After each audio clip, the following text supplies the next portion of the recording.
Fact tales channel को subscribe करें और इस बेल आइकन को भी दबाएं ताकि आप कोई भी अपडेट मिस न कर पाएं। दोस्तों, आज की इस वीडियो में हम आपको बताने वाले हैं एक ऐसी महिला के बारे में जो कुंवारी लड़कियों को मारकर उनके खून से स्नान करती थी, जिसका नाम था एलिजाबेथ बाथरी, जो इतिहास की सबसे खतरनाक, खूंखार और वहशी महिला सीरियल किलर के तौर पर जानी जाती है, जिसने 1585 से 1610 के दौरान अपनी जवानी को बरकरार रखने के लिए अपने ही महल में 600 से ज़्यादा लड़कियों को मार डाला और उनके खून से खुद को नहलाया। एलिजाबेथ बाथरी हंगरी समाज के ऊंचे रसूख वाले बाथरी परिवार से ताल्लुक़ रखती थी। उसकी शादी फेरेंक नेडेस्डी नाम के व्यक्ति से हुई। वह तुर्कों के खिलाफ युद्ध में हंगरी का राष्ट्रीय हीरो था। जब तक वह जिंदा था तब तक भी एलिजाबेथ बाथरी लड़कियों को अपना शिकार बनाती थी, लेकिन 1604 में पति की मौत के बाद उसके जुर्म की इंतहा हो गई। वो पहले से भी ज्यादा क्रूर हत्याएं करने लगी। एलिजाबेथ बाथरी स्लोवानिया में अपने महल में रहती थी और उसने वहीं सारी घटनाओं को अंजाम दिया था। एलिजाबेथ बाथरी के दिमाग में यह फितूर था कि यदि वो कमसिन कुंवारी लड़कियों के खून से स्नान करेगी तो वो सदा ही जवान बनी रहेगी। उसके इसी पागलपन ने उसे दुनिया का नंबर 1 सीरियल किलर बना दिया और इस काम को अंजाम देने के लिए उसने अपने 3 नौकरों को भी अपने साथ शामिल कर लिया।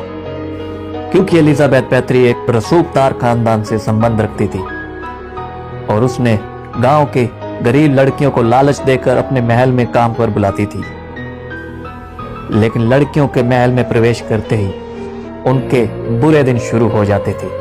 उन लड़कियों को मारने से पहले उन पर काफी जुल्म किए जाते और उन्हें दुख और कष्ट दिए जाते थे।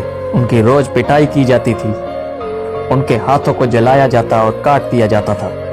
इतना ही नहीं, कई बार तो वो लड़कियों के चेहरे को काटकर अपने दांतों से निकालकर उनका मांस खींच लेती थी और बाद में उनके खून को एक बड़े से टब में इकट्ठा कर लेती, जिसमें वो खुद नहाया करती थी। शुरू में तो एलिजाबेथ ने सिर्फ गरीब परिवार की लड़कियों को ही अपना निशाना बनाया, परंतु जब लड़कियों की तादाद कम होने लगी तो उसने ऊंचे परिवार की लड़कियों को भी अपना शिकार बनाना शुरू कर दिया।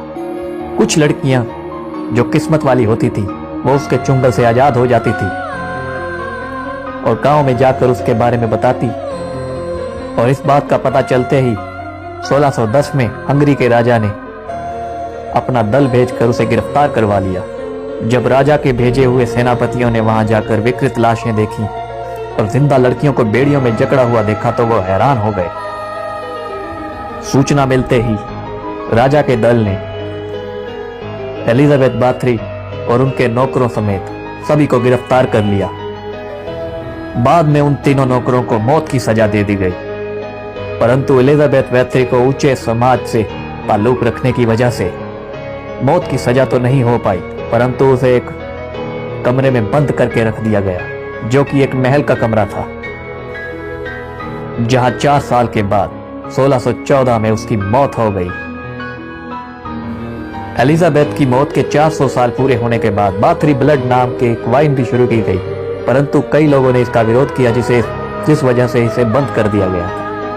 अपनी 25 साल की हैवानियत के दौरान एलिजाबेथ बाथरी ने बहुत सारी लड़कियों को अपना शिकार बनाया। हैवानियत का शिकार हुई लड़कियों की संख्या का अनुमान लगाना तो थोड़ा मुश्किल है, लेकिन यह संख्या 300 से लेकर 650 के बीच में बताई जाती है। एलिजाबेथ बाथरी के जीवन पर कई सारी हॉलीवुड फिल्में भी बन चुकी हैं। इसके अलावा उसके जीवन पर कई सारी बुक्स भी लिखी जा चुकी हैं। हाल ही में चार्ल्स शहर के चौराहे में बाथरी की मूर्ति लगाई गई तो उसका काफी विरोध किया गया, क्योंकि वहां के लोग बाथरी के इतिहास से नफरत करते हैं और वर्तमान पीढ़ी को भी उसके बारे में जानने में कोई दिलचस्पी नहीं है। तो दोस्तों, आपको ये वीडियो कैसी लगी हमें कमेंट में ज़रूर लिख कर बताएं और हमारे चैनल को लाइक, शेयर और सब्सक्राइब करना ना भूलें। धन्यवाद।